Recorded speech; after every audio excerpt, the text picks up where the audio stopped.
Mutual fund নাকি share market, নতুনদের জন্য কোনটা ভালো? নমস্কার বন্ধুরা, আজকের ভিডিওতে আমরা এমন একটি প্রশ্নের উত্তর জানব যেটা প্রায় প্রত্যেক নতুন বিনিয়োগকারীর মনে আসে। মিউচুয়াল ফান্ড নাকি শেয়ার মার্কেট, কোনটা দিয়ে শুরু করা উচিত? ভিডিওটি শেষ পর্যন্ত দেখুন, কারণ শেষে আমি বলবো কোন ধরনের মানুষের জন্য কোনটি বেশি উপযুক্ত। প্রথমে জেনে নিই শেয়ার মার্কেট কি। শেয়ার মার্কেট হলো এমন একটি জায়গা যেখানে বিভিন্ন কোম্পানির শেয়ার কেনাবেচা হয়। আপনি যখন কোনো কোম্পানির শেয়ার কেনেন, তখন সেই কোম্পানির একটি ছোট অংশের মালিক হয়ে যান। যদি কোম্পানির ব্যবসা ভালো চলে, তাহলে শেয়ারের দাম বাড়তে পারে এবং আপনার লাভ হতে পারে। আবার ব্যবসা খারাপ হলে শেয়ারের দাম কমে যেতে পারে, ফলে ক্ষতিও হতে পারে।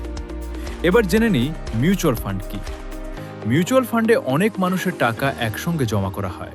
সেই টাকা একজন পেশাদার ফান্ড ম্যানেজার বিভিন্ন কোম্পানির শেয়ার, বন্ড এবং অন্যান্য সম্পদে বিনিয়োগ করেন।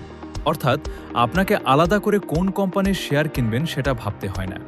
এই কাজটি বিশেষজ্ঞরা করেন। মিউচুয়াল ফান্ডের সুবিধা প্রথমত, নতুনদের জন্য এটি তুলনামূলক সহজ।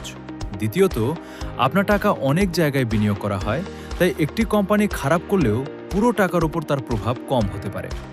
তৃতীয়ত, খুব অল্প টাকা দিয়েও শুরু করা যায়। অনেক ক্ষেত্রে মাসে 500কেও এসআইপি শুরু করা সম্ভব। শেয়ার মার্কেটের সুবিধা, যদি আপনি কোম্পানি বিশ্লেষণ করতে পারেন এবং দীর্ঘমেয়াদে ভালো সিদ্ধান্ত নেন, তাহলে ভালো রিটার্ন পাওয়ার সুযোগ থাকতে পারে।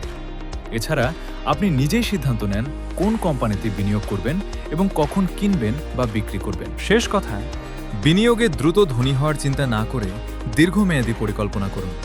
ভিডিওটি ভালো লাগলে একটি লাইক দিন, চ্যানেলটি সাবস্ক্রাইব করুন এবং কমেন্টে জানান আপনি মিউচুয়াল ফান্ড দিয়ে শুরু করবেন নাকি শেয়ার মার্কেট দিয়ে। ধন্যবাদ।